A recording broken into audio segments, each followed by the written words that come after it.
Mobile World Congress, we have had a quick look onto the Wiko Highway, but now we have the final product here with a package and everything, and I wanted to show you a little bit a closer look because this is a very interesting smartphone, of course.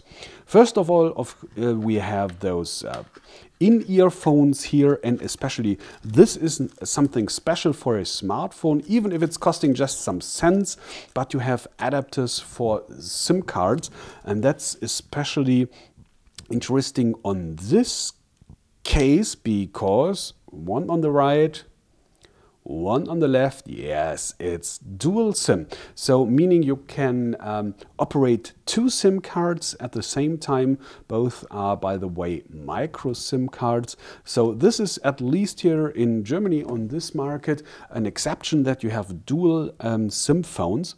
And the other thing I wanted to show you is this over here. This is not a bumper case, of course. It's way too flabby, by the way, but nevertheless you have that back, reminding me, for example, on the Sony Xperia Z series, made of pure glass, so you have at least the chance to have those backside a little bit protected against scratches or something like that. And this is how it's looking like including this case over here, and you can expand it like this. Okay, I've shown you everything from the box. Now we go to the device itself.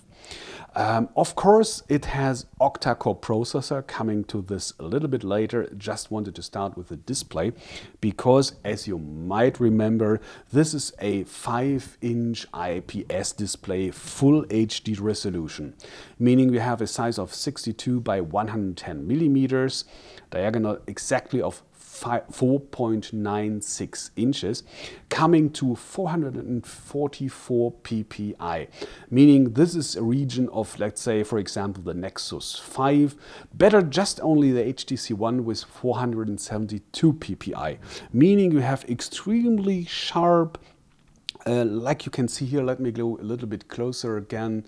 I hope you can see on the video. By the way, it's in full HD, so if possible, watch in full HD, so you can see how sharp the details are shown over here. Or let's go to the app launcher here. So this is a really great display, especially because IPS you might know from the iPhone, for example. So you have great viewing angles. I can't show you precisely on this video because of the reflections over here, but believe me, it's IPS. So this is for 349 without any contracts euros price, a great display, believe me that. On the other hand, we have below over here those buttons below. So this is a net size, it's not soft buttons over here, and you can especially blend in permanently, like I've done for this video here, those buttons for back, home, and this are for the options. And if you want to go to the task manager, just have a long tap over here. And let's go to the back again. 16 megapixels camera, videos in full HD, and on the front we have a camera with 8 megapixels, something we don't find on other smartphones yet at the moment. So these are special features of the Wiko Highway. And now we come to the Octa-Core processor, meaning we have 8 cores with 2 gigahertz. It's A7 architecture, so it's not the biggest one, but we have 2 GB of RAM, and combined to this is what the manufacturer MediaTek is calling true Octa-Core, meaning you don't have that big little architecture like on other Octa-Core processors, mobile ones, meaning for strong cores, for example A15, for tasks like games or something, but needing much energy, and for lower A7 of course cores for example like this one, for tasks that do not need much power and do not consume much energy. Here we have 8 A7 cores, so even all 8 cores can be used as needed up to 2 gigahertz. So this could be a big device for gamers, for example.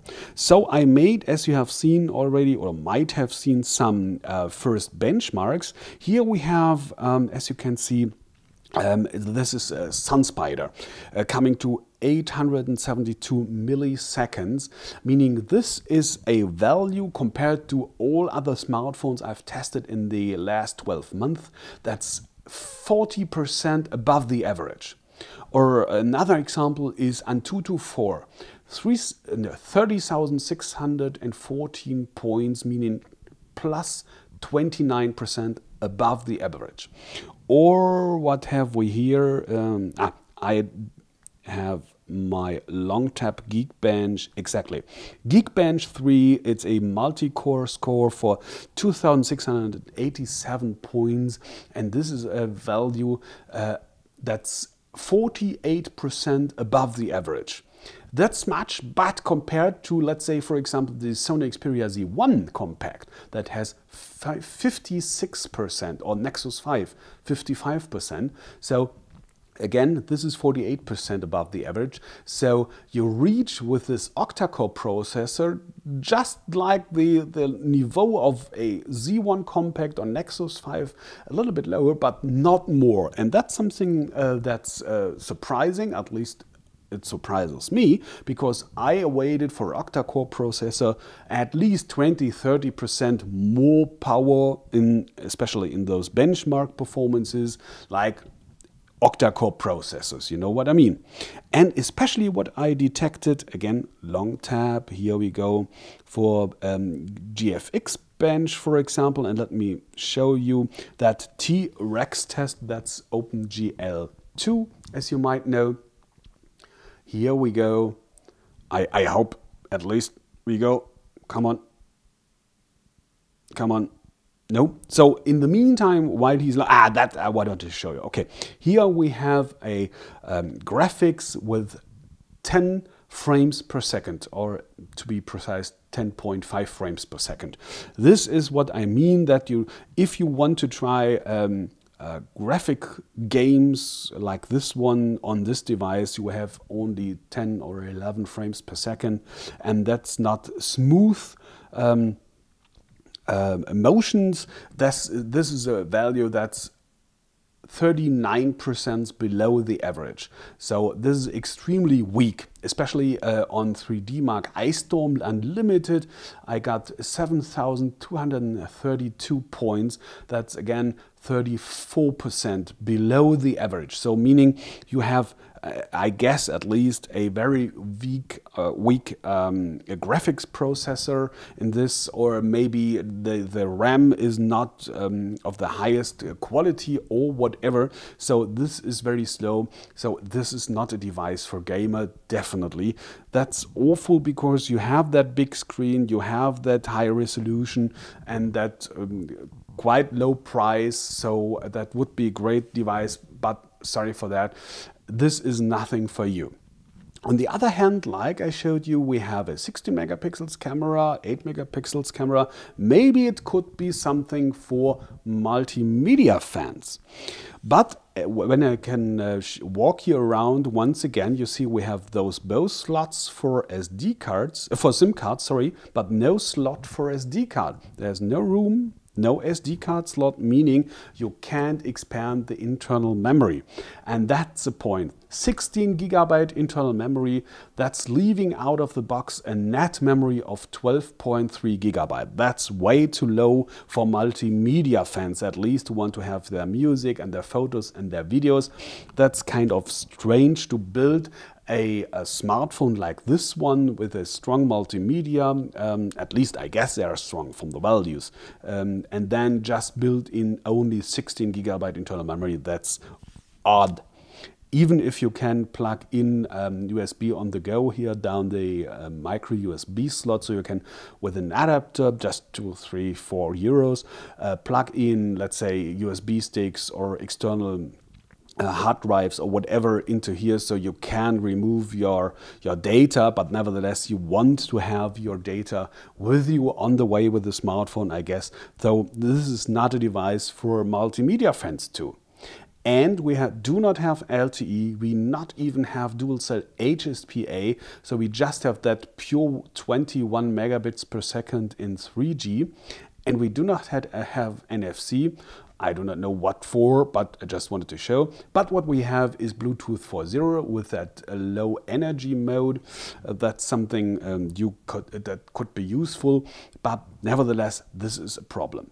And last, of course, as you might have seen, you cannot remove the backside, so the battery is built in. It's 2350 milliampere hours, and compared to the size of the display, this ratio is always 6% below the average. And if you then remind, we have 8-core processor, 2 gigahertz, so and with a gigahertz you might know that you of course use more power, consume more power. So if you bring all those components together, 8 cores, 2 gigahertz, screen size and battery size, then you have a ratio that's 26% below the average. I hadn't had the time already to make real runtime tests. This will follow, of course, but for a first view at the moment, I would guess that the Wiko Highway isn't a very a marathon runner, you know what I mean? So I fear that this battery will run out of energy very soon. But let's wait for the rest. So this is very odd, because I love it from the design, especially because of that metal ring outside here that's making it very solid. For example, if I'm trying to wind it, as you can see, you see nothing. Normally, if you try to wind smartphones that are not built very solidly, you have that dark spots on the display somewhere where the glass is drawing down onto the panel itself and maybe hurting it. So for example, if you have that device in your pocket sitting down, then it could be happen that there is pressure down on that glass. So this is something I want to simulate with this movement. As you can see, it's very solid. It's very flat. It's just 7.7 millimeters, except for the lens over here is 9.1 millimeters. You have that metal frame, so the weight is 154 grams, meaning with a size of 71 by 145 millimeters. It's resting great in your palm, feeling great, looking very valuable, very classy.